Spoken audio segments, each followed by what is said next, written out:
안녕하세요. 이현철입니다. 우리가 이제 종강에 앞서서 그 이슈로 보는 여성의 삶의 문제를 앞으로 2주 정도 이제 볼 예정에 있습니다. 그래서 약간 강의 계획을 이제 변경했습니다. 그래서 이슈로 여성의 삶의 문제를 이제 일가 가정의 양립 정책, 그다음에 우리나라의 여성 운동, 돌봄, 그다음에 감정노동, 더 나아가 이제 젠더 트러블, 이제 수행성 개념을 우리가 공부하고자 합니다. 다 할 수 있을런지는 약간 의심스럽고 어찌되었든 우리가 볼 수 있는 데까지 이제 수업을 하고 기말고사에 임하고자 합니다. 자, 오늘의 첫 번째 주제 이제 이슈로 본 여성의 문제에서 저는 이제 두 가지를 들었습니다. 하나는 일가 삼일 균형, 또 하나는 우리나라의 여성 운동의 문제점.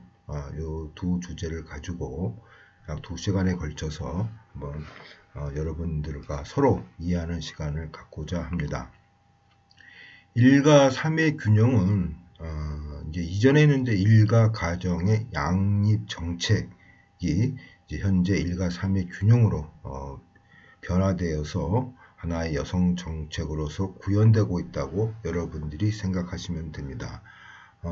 다시 얘기해서 이제 자본주의 시대 초기에는 여성인 돌봄 노동 수행자로서 이제 가정주부로서 거의 모든 그 역할을 수행하였지만 점차적으로 여성의 사회적 진출이 증가하면서 여성도 돌봄 노동의 수행자의 개념에서 생계 노동자로 이 변화되는 과정 속에서 이전의 역할이었던 돌봄 수행자와 현재의 이런 일에 대해서 어떻게 양립을 할 수가 있나. 그래서 일과 가정의 양립입니다. 그러니까 일도 할 수 있게끔 만들고 돌봄 노동도 할 수 있게끔 만드는 양립 정책을 이전에는 일과 가정의 양립 정책이라고 하였습니다.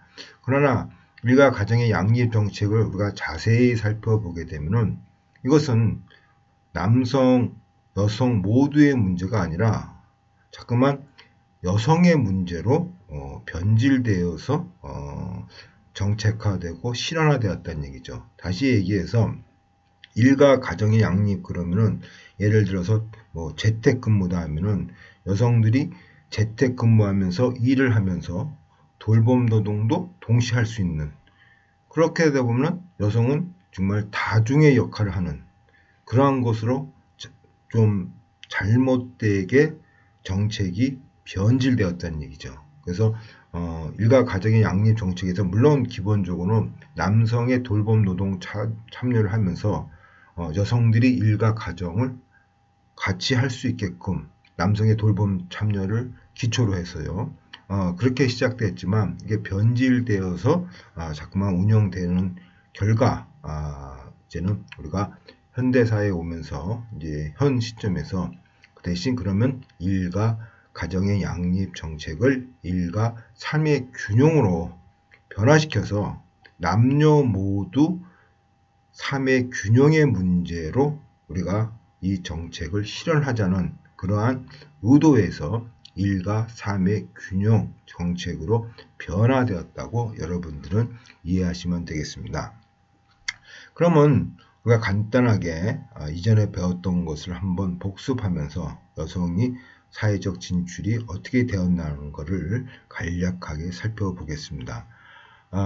제가 여러분들한테 이전에는 이 중세봉건사에서 이제 공리주의 앵커론조, 그 다음에 18세기 산업혁명에 따른 기계제 공장제도의 설립에 의해서 자본가와 노동자, 특히 남성 노동자의 대타협 속에서 남성 노동자한테는 가족임금제도를 유지시키고 그 대신 아동과 여성은 고홈하라는 이런 대타협 속에서 일과 가정이 분리되고 이런 남성의 역할로서 가정은 여성의 역할로서 또한 사회화되고 이데올로기화 되었다고 제가 강의를 이전에 한 경험이 있습니다.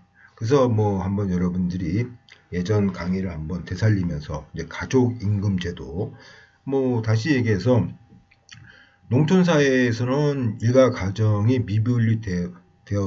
된 상태에서 자본주의 사회에 오면서 이제 공장 제도가 생기면서 처음에는 남성, 여성, 아동이 같이 공장에 운영하다가 점점점 뭐 인력풀이 넓어지니까 저임금화 되죠.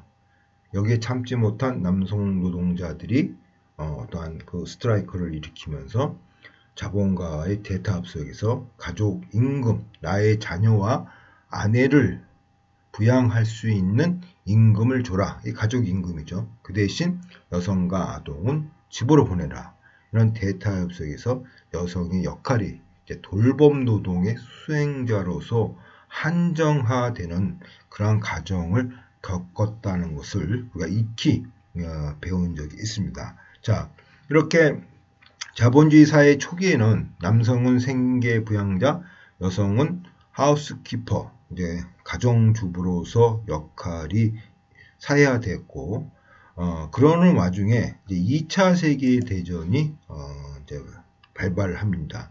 자, 2차 세계대전이 발발하니까 남성 노동자들이 이제는 공장에서 전쟁터로 이동을 하는 거죠. 그래서 이제 싸움을 하는 거죠. 그러면서 그러면 기존에 지켰던 공장을 근무했던 남성 노동자들이 전쟁터로 가니까 그 자리가 비었죠.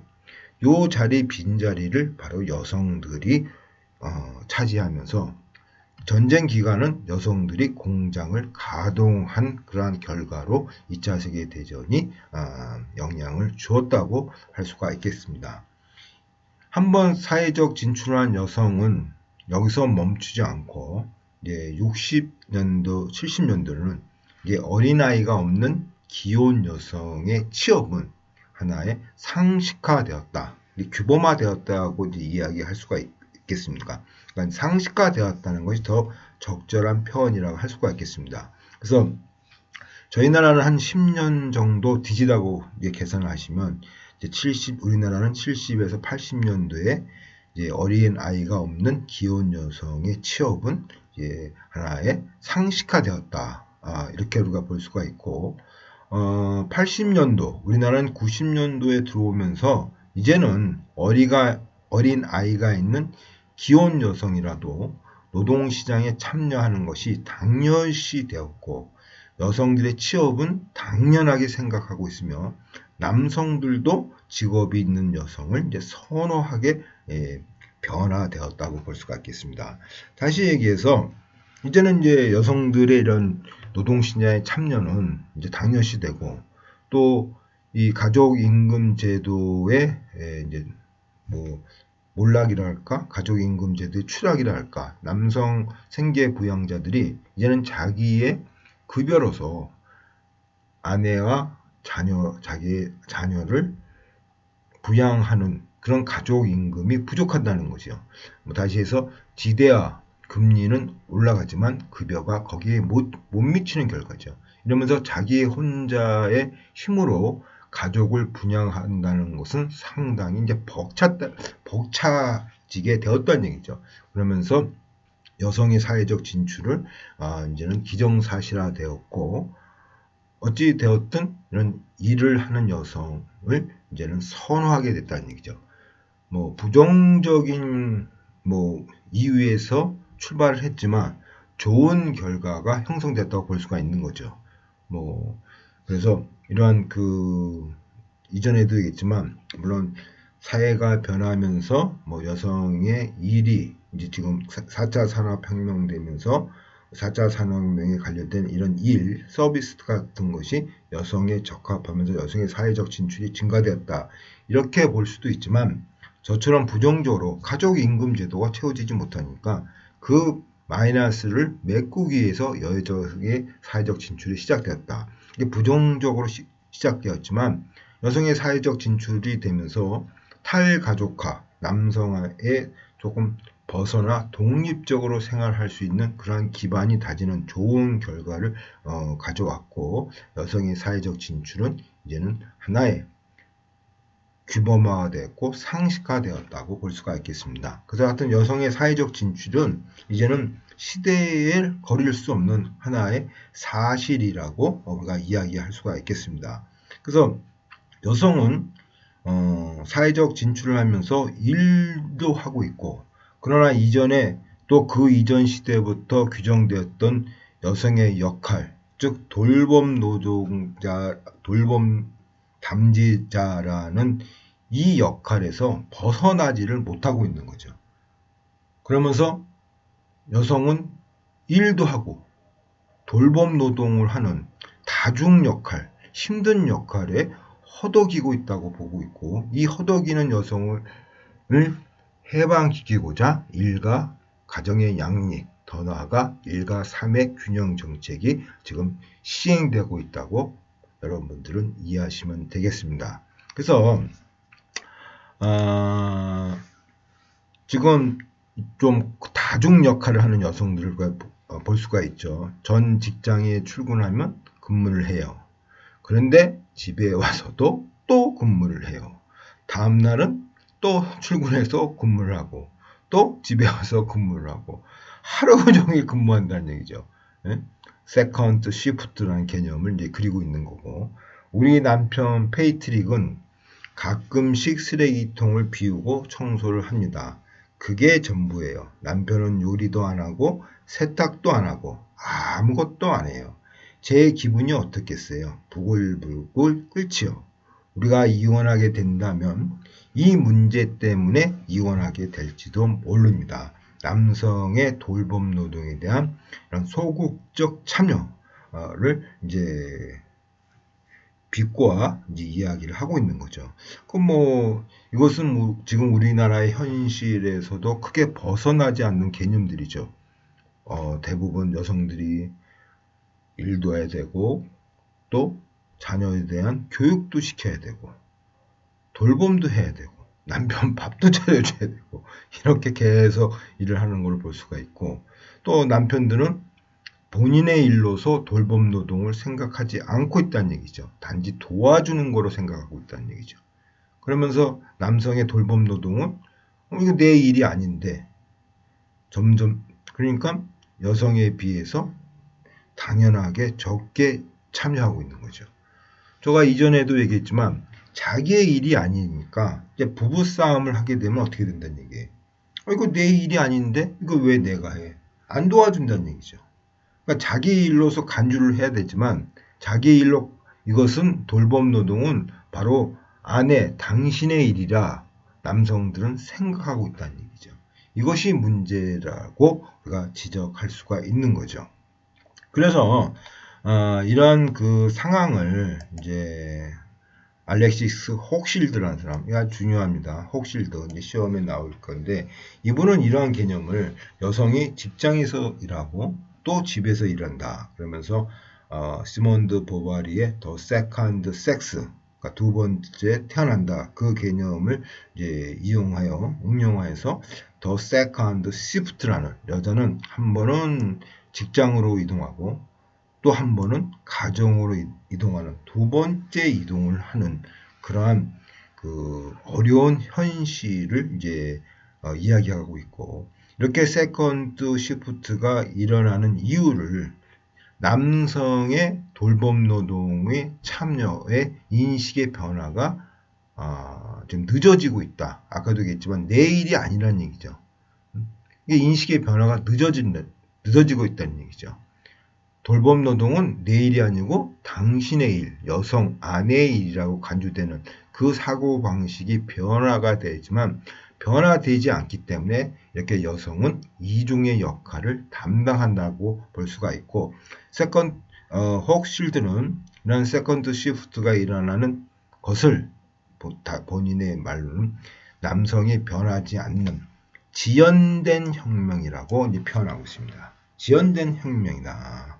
그래서 오늘날 여성에게 결혼을 한다는 것은 직장일과 가사일을 모두 선택하는 일이 되어버렸고, 결혼은 제도적으로 개인의 선택에 맡겨진 일이 되었지만 여성이 가상 노동자라는 등식이 해소되지 않았기 때문에 결혼을 선택하지 않을 것을 선택하는, 그러니까 결혼하지 않는 역설적 선택을 하는 여성들이 늘어나고 있다. 당연히 그렇지 않겠습니까? 결혼하게 되면 속된 말로 독박이죠. 아이를 돌봄 노동을 독박을 하는데 그냥 내가 내 돈 벌어서 내가 생활하지 뭐로 결혼해가지고 남편도 돌보고 일도 해야 되고 자녀도 돌보고 이런 다중적 역할을 하냐 이거죠. 당연히 결혼을 안 하는 거예요. 역설적 선택이 일어난다는 얘기죠.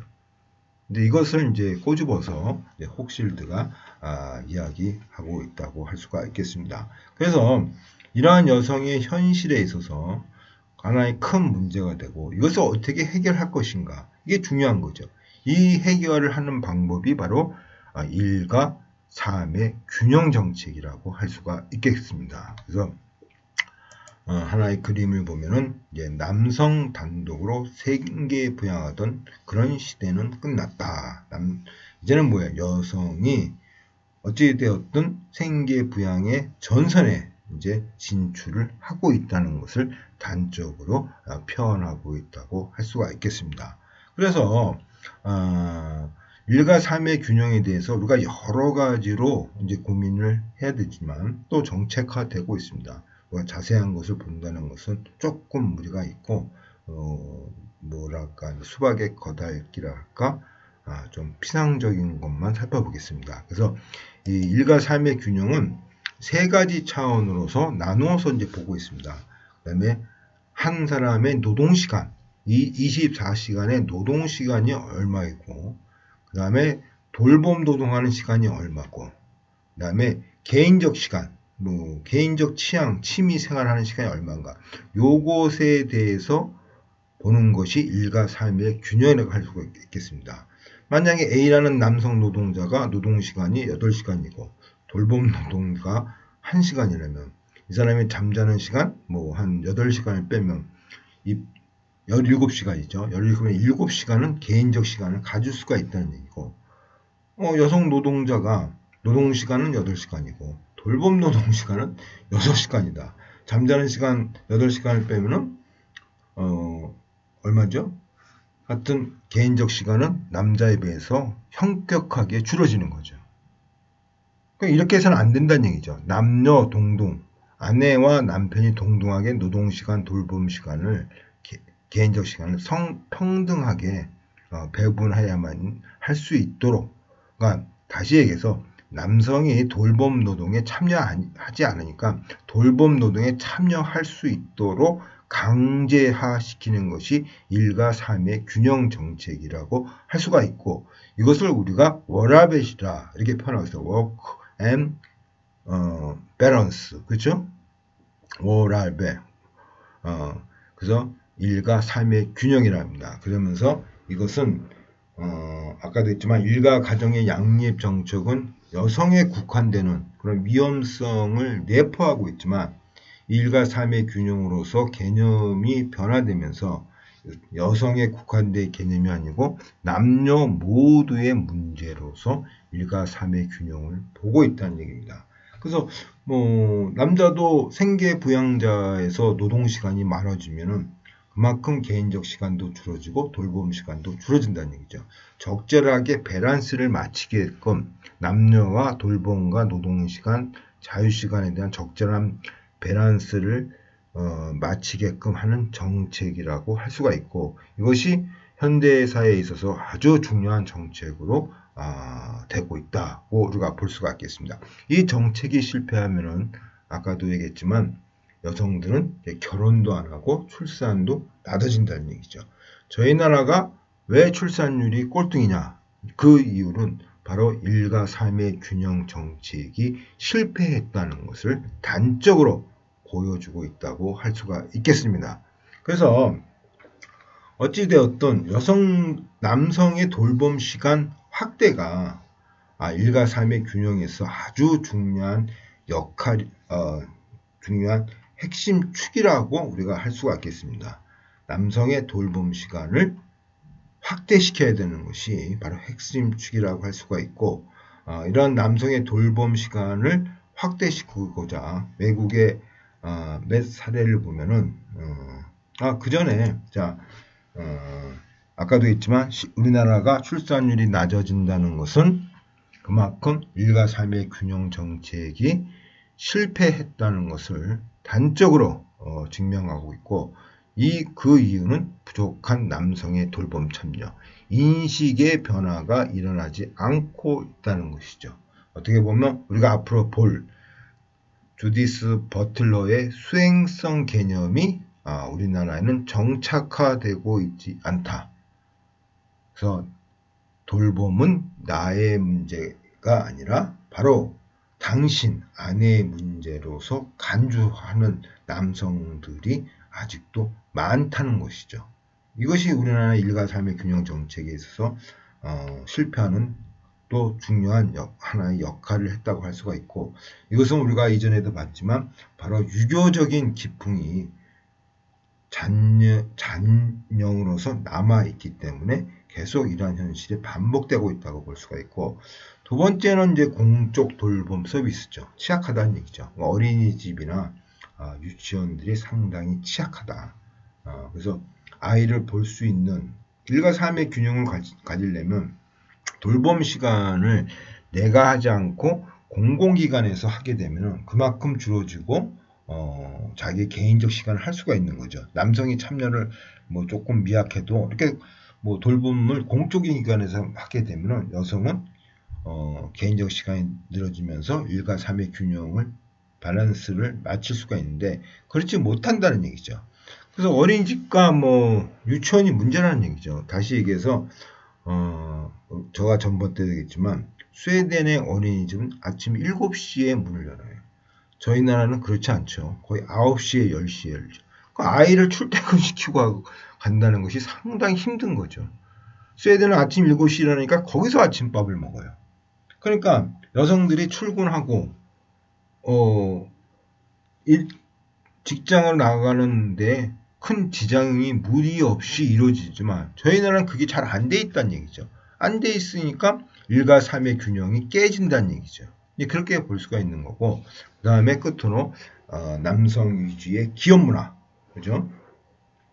여러분 알다시피 뭐 우리나라의 기업 문화는 유교 정신을 바탕으로 한 서열적인 형태로 이루어져 있고 보수적이죠.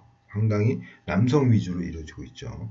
그래서 이 남성 위주의 기업 문화가 또 여성의 일과 삶의 균형을 맞추는 데 상당한 부정적인 역할을 한다. 뭐 남성 위주의 기업 문화를 보면 뭐 간단하게 한 가지 예를 들자면 남성 노동자가 육아휴직을 할 수 있는 정책적으로는 하라고 했지만 문화적으로 할 수 있는 형편이 못 된다는 얘기죠. 갔다 오면은 구조조정 당한다는 얘기죠. 그러니까 못 한다는 얘기죠. 이 기업 문화가 남성의 돌봄 노동을 참여할 수 있게끔 도와줘야 되지만 그걸 못 한다는 얘기죠. 그래서 어떤 회사는 뭐 6시 넘으면 다 소등한다. 빨리 집에 들어가라. 그래서 돌봄 노동을 도와라. 뭐 그 뜻은 아니었지만 너무 일에 너무 몰두하지 말고 삶의 균형을 잡으라. 이제 그러면서 6시 되면 다 뭐 전기를 단전시켜 버리고 일을 못 하게끔 만드는 거죠. 그러면서 남성들이 가서 돌봄 노동을 해야 되지만 우리나라는 그렇지 않고 또 친구들을 만나서 3, 4, 5 모여서 놀고 집을 들어간다는 것이 문제이죠. 어쨌든 이런 남성 위주의 기업 문화가 또 일가 삶의 균형 정책을 방해하는데 하나의 역할을 할 수가 있고 이 세 가지가 중요한 역할이라고 할 수가 있겠습니다. 그러면은 일과 삶의 균형을 위한 이제 외국의 정책을 간략히 보겠습니다. 자, 먼저 스웨덴입니다. 자, 아까도 했지만 남성의 돌봄 참여과 학대가 일과 삶의 균형 정책의 아주 핵심적인 포인트예요. 그러니까 스웨덴은 이제 라떼 아빠라는 개념이 하나의 이제 뭐 아까도 얘기했지만 이제 일상화됐죠. 일상화돼 가지고 뭐 공원에서 아이 유모차를 끌고 그러면 우유를 먹고 자기는 라떼를 마시는 그게 라떼 아빠죠. 이러한 것이 하나의 뭐 일상화됐다는 얘기죠. 그게 일상화되게끔 만드는 것이 바로 스웨덴의 일과 삶의 균형 정책이라고 할 수가 있겠습니다. 그래서 모성휴가 대신 부모휴가, 이제 남편도 돌봄 노동에 참여하라는 것이다. 육아휴직 제도라는 것이 아내만 참여가 하는 것이 아니고 남편도 참여하라는 이런 부모 휴가로 개념을 이제 변환하면서 남녀 모두 60일을 할당했다. 그러니까 480일 동안 의무적으로 남녀 모두는 60일을 해야 된다는 얘기죠. 그러니까 60일, 60일, 120일이면 나머지 260일은 남녀가 뭐 혼자 하시든 같이 하시든 그렇게 하여튼 법적으로는 이걸 뭐냐 남편 커터제, 뭐 파파 커터제라 합니다. 파파 커터제, 아버지의 커터제 꼭 할당 제도를 하라 이렇게 이제 얘기를 하고 있고 또 이제 더 나아가 성평등 보너스 제도를 도입하여서 남성의 돌봄 노동을 참여를 할 때는 어떠한 그 높은 급여를 받을 수 있는 제도를 제도화시켰습니다. 남성의 돌봄 노동이 참여할수록 급여가 높아진다는 얘기죠. 우리나라는 거꾸로죠. 남성의 돌봄 노동이 참여할수록 급여는 낮아지는 거죠. 왜 궁금하지 않겠어요? 아니 스웨덴은 남성의 돌봄 노동이 참여하면은 뭐 어떻게 보면 한 달 동안 받을 수 있는 그 육아휴직 급여가 올라갔지만 저희는 남성이 참여하면 할수록 받는 휴직 급여는 감소된다는 얘기죠. 궁금하시죠? 그것은 바로 육아휴직 급여에 대한 통상임금을 적용하고 있기 때문입니다. 쉬운 얘기로 500만을 받는 남성하고 300만 여성을 그러면 내가 육아휴직에 있으면 500만원 주고 300만원을 줘야 되지만 그렇게 안 한다는 얘기죠. 통상임금을 해가지고 뭐 최대 180만원, 200만원 그 수준까지만 줄 수 있게끔 만들었다는 얘기죠. 그러면 여러분들 보세요.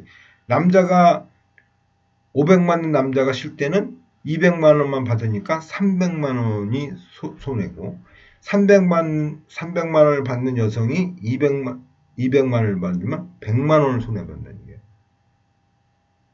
어느 가정이 남편 보고 쉬라고 하겠습니까?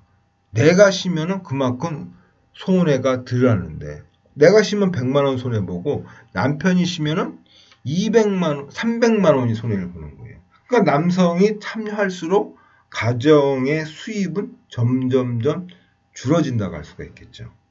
그러니까 스웨덴하고 반대가 된다는 얘기죠. 그래서 우리나라는 남성들 보고 참여하라고 국가나 기업에서 장려를 해도 참여를 못한다는 얘기죠. 내가 참여할수록 우리 집의 수입은 줄어지니까. 그러한 문제점을 갖고 있다고 볼 수가 있고, 자, 두 번째는 영국입니다. 영국은 이제 유연근무, 그러니까 이제 유연근무를 청구할 수 있는 것을 좀 자유스럽게 했습니다. 그래서 여성이 유연근무를 자유롭게 할 수 있게끔 만들었다는 얘기죠. 근데 유연근무가 상당히 위험성이 있어요. 아까도 얘기했지만, 자, 유연근무의 하나가 재택근무입니다. 물론 유연근무라는 건 9 to 6에서 오전 근무, 오후 근무, 이렇게도 할 수 있고, 재택근무로도 할 수가 있고, 여러 가지 할 수가 있죠. 쉬운 얘기로, 우리가 오전 근무를 봅시다. 오전 근무하고 오후에는 가서 아이들을 돌봄하라는 얘기죠. 그렇게 위험성에 빠질 확률이 높다는 얘기죠. 왜? 여성은 돌봄 노동자의 역할로 영국이나 우리나라나 다 규정되고 있기 때문에 잘못하면은 재택근무처럼 좀 위험성이 있는 것이라고 할 수가 있겠습니다. 그러니까 유연근무를 함에 있어서 자, 이건 여자만 유연근무를 하는 것이 아니라 남성도 동등하게 유연근무를 할 수 있는 이런 제도적 보장이 돼야 된다는 얘기죠. 남성도 유연적 근무를 하고 그 시간에 아이를 볼 수 있게끔 만들어야지. 그렇지 않으면은 이 유연근무는 여성이 일과 돌봄 노동을 동시에 할 수 있는 원더우먼, 그렇죠? 원더우먼을 만드는 그러한 쉬운 얘기로 알파걸인가요? 알파걸을 이제 만드는 사람이 된다는 얘기죠. 여성학의 입장에서 알파걸은 좋지 않습니다. 돌봄 노동도 잘하고 돈도 잘 버는 여성을 알팔걸이라 그러는데, 아니 왜 돌봄 노동을 왜 잘해야 됩니까? 알팔걸, 예전에는 그 알팔걸 소개하면서 일도 잘하고 가상 노동도 잘하는 여자, 이제 이렇게, 그래서 알팔걸이라는 개념을 이제 많이 이해하고 있지만 이건 잘못된 거니까 이제 거의 요즘엔 사용하지 않고 있죠. 예전에 어떤 건설 회사의 그 여자 사장님이 아침에 남편을 밥 차려주고 직장에 근무하는 걸 아주 자랑스럽게 이제 비디오로 이렇게 촬영한 것이 있습니다. 이게 말이 안 되는 거죠. 아니, 그냥 바쁘면은 남편이 가서 밥을 차려 먹으면 되지. 굳이 여성이, 직장 나가는 여성이 그 밥 차려주고, 이게 뭐, 일도 잘하고 가사노동도 잘한다. 이게 약팔걸이죠. 이런 것이 이제 잘못된 거죠. 그래서 유연근무도 어쨌든 유연근무도 여성에만 적용되면 안 되는 거예요. 남녀 동일하게 적용돼야 한다는 것이 필요하고, 그래야만이 일과 삶의 밸런스가 맞아진다고 볼 수가 있고, 자, 끝으로 그 벨기에에 대해서 한번 보겠습니다. 자, 벨기에는 경력 중단 시스템, 이거는 이제 여성이 사회적 진출을 한 다음에 어찌되었든 뭐 돌봄 노동과 어떤 이유로서 경력이 단절된 그 문제를 해결을 하고자 경력 중단 시스템이라는 정책을 제도화했습니다. 그래서 고용 안전을 전제로, 여성이 경력 단절을 하지 않고 고용 안전을 전제로 일정 기간 동안 노동 시간을 줄여지거나 전면 휴직을 허용하는 것이고, 이 기간 동안의 소득 상실은 국가에 의해 보존된다. 뭐 일과 삶의 균형에서도 한 중요한 요소가 이제 노동 시간이 있으니까, 그러니까 여자는 뭐 남자가 똑같이, 남성과 똑같이 일을 해야 되니까 노동 시간이라는 개념이 있고, 이 노동 시간에 대해서 어떤 전문적 것을 유지시키는 그러한 방법으로서 일과 삶의 균형 정책에 이제 보탬이 된다고 우리가 할 수가 있겠습니다. 그래서 뭐 노동 시간을 줄여주니까요. 그거 줄여주는 시간은 그만큼 이제 국가에 의해 보존이 되고, 그러면 아까도 얘기했지만 경력 단절이 되면서 노동 시간에 이제 임금도 다 포함되고 있으니까 그만큼 그 전문성을 계속 유지시킬 수 있는 그런 이점이 있는 거죠. 그래서 경력 중단 시스템은 일과 삶의 정책에 좀 부합된 제도라고 우리가 볼 수가 있겠습니다. 자, 어찌되었든 결론적으로 이 일과 가정의 양립 정책에서 일과 삶의 균형, 노동시간, 돌봄시간, 개인적 시간, 이런 밸런스가 남녀 모두에 필요하고, 이것이 어떻게 적절하게 조화를 할 것인가, 바로 지금 현대 우리가 살고 있는 이 사회에 있어서 여성 문제 중에서 가장 또한 중요한 문제 중에 하나라고 우리가 다시 이야기할 수가 있고, 이것을 강조함으로써 1차시 강의를 마치고자 합니다. 자, 고생 많이 하셨습니다.